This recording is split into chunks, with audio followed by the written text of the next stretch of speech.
Hey guys, welcome back to my channel. If you are new here, welcome. Today's video is going to be a little bit different because today I will be documenting my scalp micropigmentation procedure.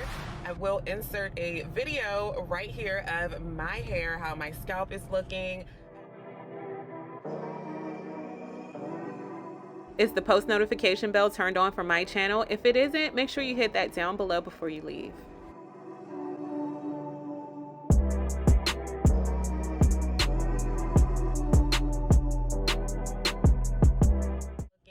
I have been struggling with thinning and hair loss for a few years now.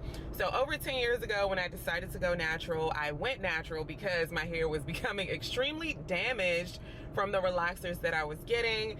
And at that time I was doing modeling and I wanted my hairline to look super fresh with every photo shoot. So I used to put a relaxer on my hairline every single week when I had photo shoots, y'all. And at first I didn't notice any damage, but over time, of course, my hair became extremely thin and sparse and damaged. And because of that, it was extremely hard for me to get my hair to grow back. So after I realized that that was the reason why my hair wasn't growing, I went into my natural journey. And then from there, I started wearing wigs. And at that time, I wasn't gluing any wigs down, but I was putting like the combs where my hairline was and like getting tired of the wigs and taking them off and snatching my hair out with the combs. And then straight after that, it went into me gluing, taping, and gelling wigs down to my hair every single day for work. So of course you can imagine the damage that comes along with that when I'm only wearing a wig for a couple of hours to take pictures or do a video, and then I'm snatching that baby right off, y'all. And with that wig being snatched off, my hair was snatching off as well. So it led to this. As you can see, my hair is extremely thin and bald practically on the right hand side. I have like 2 major bald spots within this section of baldness. My temples are extremely fine, extremely thin, extremely gone. But the hair on the left side isn't as bad as the hair on the right side. However, if you zoom in, you can see that I have a lot of dead hair follicles on my right side, my left side, and then a little bit in the center of my hair. So I noticed that when I started doing baby hairs, that little swoop in the front with my natural hair, it broke off my hair in the front. It was never able to go back. And then of course, because of the combs, because of the relaxers, and because of the damage and tension that I put on my natural hair, my temples, honey, have been on vacation, y'all, for years, and I just need them to come back, okay? So I spoke to my doctor, and my doctor suggested that I take Viviscal. I've been taking it for 3 weeks, and I will insert a before and after picture. I'm not noticing that much of a difference, but my doctor was like, just, you know, just stay with it, stick to it. You should be good. It should help your edges grow in, help your hair get more full. So I'm going to stick to it. I'm going to stick to it. I've been committed to it so far, and yeah, I'm excited about it.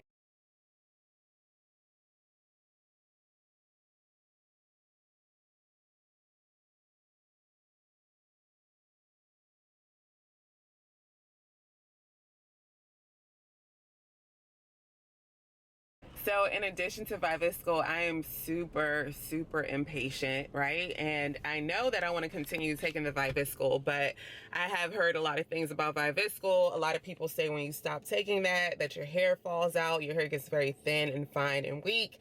And then after you stop taking it, it just naturally sheds. I don't got time for that. I don't know how true that is, so I am going to try it. But I remember Hairfinity was like that.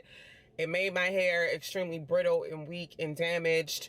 It made it long, and like my hair grew a lot from taking Hairfinity, but the overall, I would not take that again. And I remember I took Hairfinity for about 6 months, and I did not have a good experience. So if Viviscal is like Hairfinity, y'all, I don't know. So I'm gonna give y'all an update after I try it for an extended amount of time. However, you can, if you zoom in on the before and after pictures of my Viviscal, the first day taking it and 3 weeks later, there are finer hairs that are growing in on my hairline, which I'm excited about. So a few months ago, I did get my eyebrows microbladed, and the woman who microbladed my eyebrows, I was so obsessed with them, so obsessed with her. I went back to her and I asked her, would it be possible to microblade some edges in, y'all, on the thinning sides that don't seem to be coming back on my hairline? She was like, girl, it's something called scalp micropigmentation that you should look into, and that I do. So I looked into it and I talked to my friends about it, and a few of them heard about it and they were like, yeah, you should definitely, you know, give it a try. Now, when I did my own research, it seemed as if scalp micropigmentation was for balding men who are already bald, right? Y'all, I'm in Starbucks. I'm gonna come back in a second. But from my research, I saw a lot of balding men getting it. And it's basically exactly what it is. It's a process of having micro pigments placed onto your scalp in your balding areas. I did not see any women have this procedure done, so it kind of alarmed me. I'm like, how is this gonna work out? Would I be able to get cornrows? Will I be able to get box braids in the future? How would this work out if I have pigment on my scalp and I need to make parts within my head? Like, how would that work? So after contemplating this and going back and forth, I'm just like, let me just bite the bullet, try it out for myself, and then just figure it out from there. If I do want to get box braids, which would be impossible if I have no hair right here, so my box braids life is over pretty much. But if I did want to get box braids or something where I have to show my actual scalp, then I'm going to have to put makeup there, like foundation or concealer, which some people do anyway, because their scalp doesn't show up that much. So I'm not against this procedure. I feel like it will make my hairline look fuller, and the hairstyles that I typically do is the middle part when my hair is out and my hair is like in a ponytail. And one thing that bothers me so much is that my hair is so thin on the side, so it's hard to cover it. But with this procedure, it's going to help my hairline hopefully look a lot more fuller than it is. So I'm excited about today. I don't really know too much more about it. Like, I don't know about the aftercare instructions. I will be talking to the woman who's going to do it, and I'll get more information for you guys. And of course, I'll update you on my entire journey, the healing process and all of that. Now, healing for my eyebrows, y'all, was a 10-day process. It took a while to heal my eyebrows, and I am assuming that it's going to be the same with this, and I won't be able to wash my hair for a few days. All right, y'all, I got to pay for my Starbucks, so I'll come right back. So I had to pick up my cafe mocha with soy, of course, and my chocolate croissant, because I don't know how long this process is going to take. I don't know how much of the process she's going to allow me to record, but of course, when I get back in my car, headed back home, I'll give you guys a full update of it. One thing that I also wanted to mention is that when I spoke to the woman who is going to be doing the procedure, she told me that a lot of her clientele was a lot of women who had the procedure done, and she said that it helps promote the hair follicles to grow. So she basically said it wakes up the dead hair follicles because you're like, you know, digging into the skin. And obviously there are other ways to help promote hair growth when your hair follicles are dead. A lot of people use that derma roller thing. I tried that, didn't work for me. So I'm hoping that this is going to allow my hair follicles to wake up and grow, and by the time that the pigment fades, my hair could be grown grown in, y'all, and back from vacation. So yeah, just wanted to just get that out there in case you had any questions.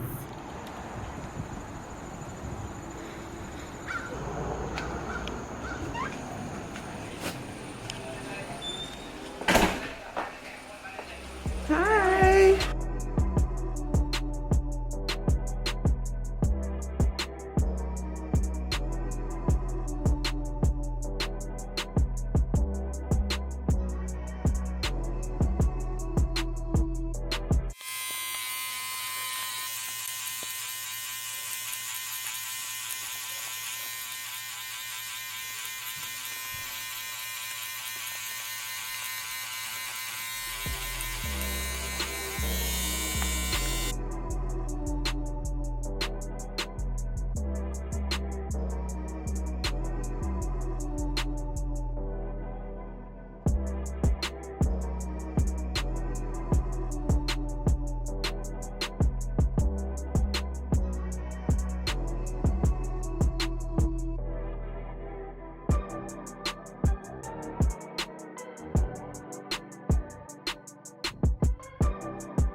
How does it look? It looks good. I may probably put a little bit more. Okay. That's good. I'm gonna put a little bit more, like just like right here. But that looks really good. I'm gonna take, put just a little bit spread out on this side here. Okay, y'all. I'm back. It took about an hour to do. My head is hurting so bad. It feels like my scalp is on fire. But she did put some more numbing cream on my skin and before I left, and it's kind of kicking in now. It's I can feel it a little bit, but initially, like when she first put the numbing cream on and she started, I was like, oh, this isn't too bad. But honey, like 5 minutes into it, my freaking scalp was hurting so bad, and I was like, let me just deal with it. Let me stick to it. Let me get through this because I'm sure I'm going to love the results. So, you know, I sucked it up. I took it like a soldier. Now, if I was to do this again, I would say about an hour before my appointment, I would definitely have to take about 2 Advil or Tylenol, Motrin, something to help me with the pain. I know I'm gonna have to get some Motrin or Tylenol or Advil or something to help me with the pain when I get in the house. So I'm gonna stop at the drugstore and pick some up. So when a person gets scalp micropigmentation, it is done in sessions. So you can have 1 to 3 sessions depending on how full, how thick, and how dark you want your scalp to be. I didn't want it as full, thick, and dark, so I'm only doing 1 session. As you can see, it's done. I am still bald here, okay? Still bald here, but it's definitely darker than what my scalp was. When I do my hairstyles, I don't have to worry about using colored edges to fill in my sparse areas anymore. I don't have to worry about using a colored pencil to kind of fill in those sparse areas anymore because my scalp is darker. So it's naturally the look that I would get with the colored edges or with the pencil that I would use to cover up my sparse areas. So I'm happy with that. I don't need it too dark, obviously, because my scalp shouldn't be the color of my hair, right? My scalp should be the color of her scalp. I think she did a really, really good job. It took about an hour to do. It's now 11:16. She started like around, I want to say 10:15-ish. So she did suggest that I stay out of the sun for the next couple of days. Don't put direct water on my hair for the first 4 days, of course. So don't shampoo my hair for the first, I guess, 10 days or so. She gave me like this blotting towelette and she told me to keep blotting it in case my scalp bleeds. Of course, this is a tattoo, so you're going to get some bleeding and scabbing and peeling, right? So she said it's not going to be as much because there are tiny dots all over my scalp. So it's not going to be like as much peeling or scabbing as I got with my eyebrows or with an actual tattoo. But y'all, this thing hurt. It hurts. My head is still on fire, y'all. But I'm happy with it. I am happy with it. I am really, really, really excited about doing my hairstyles and, you know, seeing how it looks after the fact. And of course, I'll fill you guys in on my everyday progress so you can see how it is progressing. Hey guys, so this is day 2. Yesterday, I just went to sleep.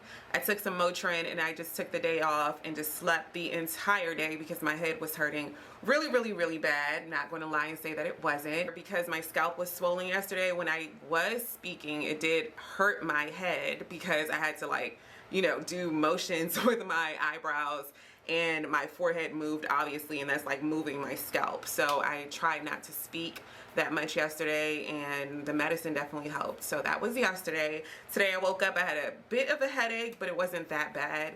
Sleeping, I tried to make sure that I did not sleep on my stomach because obviously you don't want to rub your open wounds, you don't want to rub your scalp, and you don't want to get any grease or oil into the, you know, into the tattoo until it heals. So I tried my best to sleep on my back and only my back yesterday. I did kind of sleep on my side, but I made sure that I wasn't irritating the tattoo at all. Of course, because I don't want the oils from my hair strands to go down into my scalp and irritate the tattoo in any way. So I'm just going to like try to get a neat ponytail going.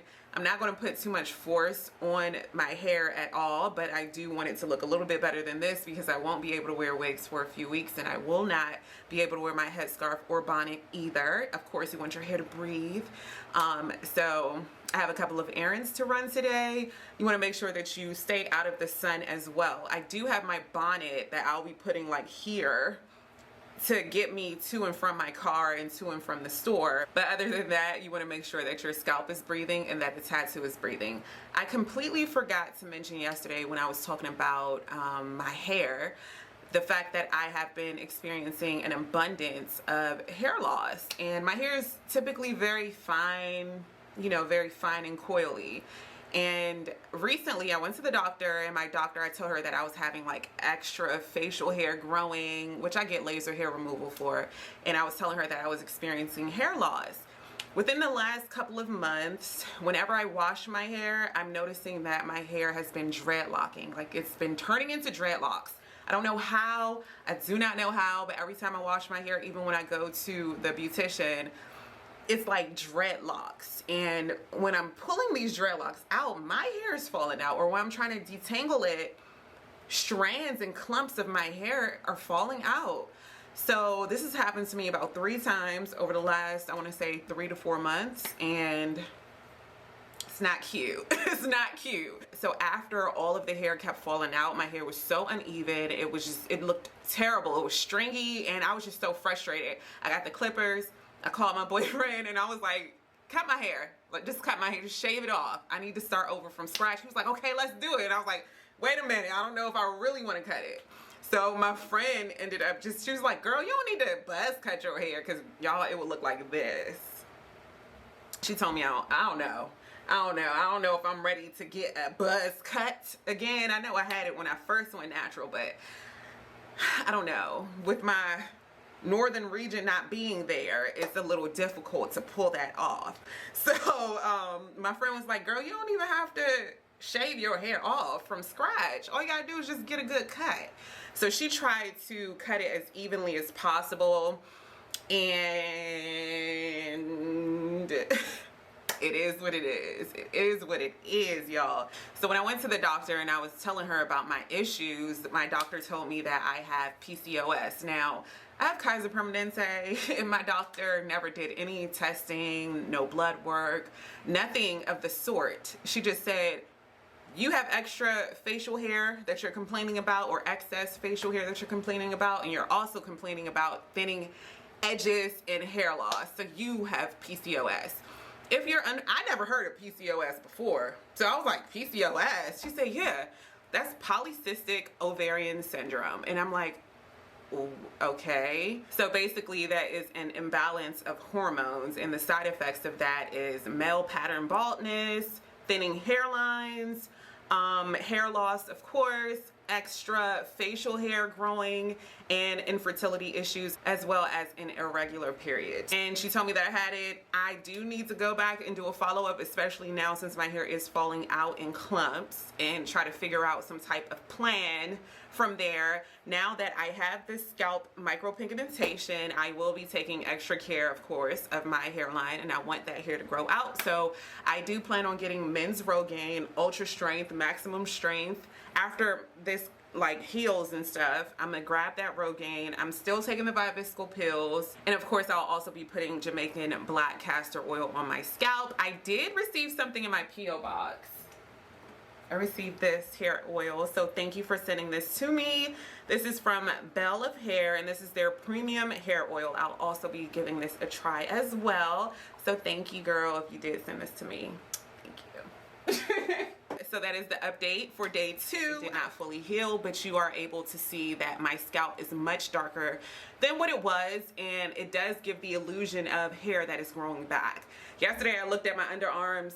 I shaved my underarms a few days ago, and the hair is like growing back, and it's looking exactly like my underarms. That's what this is looking like. So it's looking like, it's giving the illusion that I have some hair that is growing in. So I'm happy about that. I have not been able to look in the mirror and see a dark hairline like I see now. I have not been able to do that in years. So I'm just used to looking at myself in the mirror with my hair out and noticing bald spots here. But now I don't have bald spots there. So, I mean, the bald is still bald, don't get me wrong. But now it's like a shadow. So I'm really happy with the results so far. So I'm gonna show you guys an up close. Look at that, doesn't that look like a shadow? I mean, obviously, I can go and get more than one session done so that it would be darker, right? But I'm okay with how it looks so far. I'm fine. I especially like this side. This side wasn't that bald, but she definitely filled it in. If I choose in the future to get it filled back in, I wouldn't touch this side. I'll just get this filled in and this filled in again. But for now, I am fine with the results of doing one session, and I don't plan on going back because it's giving me the shadow that I wanted to achieve. Now I just have to worry about hair growth here and here. And the good thing about the SMP is that it does promote hair growth, and especially with me using the Rogaine, the Jamaican black castor oil, that oil that I have, as well as the Viviscal pills, which is like a hair vitamin pill. Hopefully, you know, I'll get something good going. This is it. SMP day 2, first session. Definitely looks fuller. Definitely looks a hell of a lot fuller than it did without the SMP.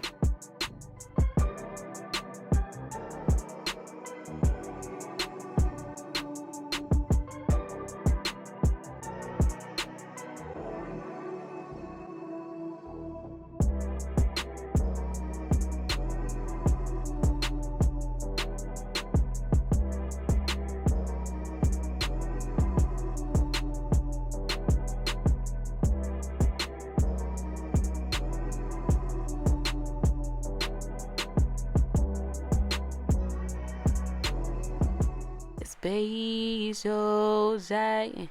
Yeah, that's right. It's beige, Ojai. Ay, ay, ay.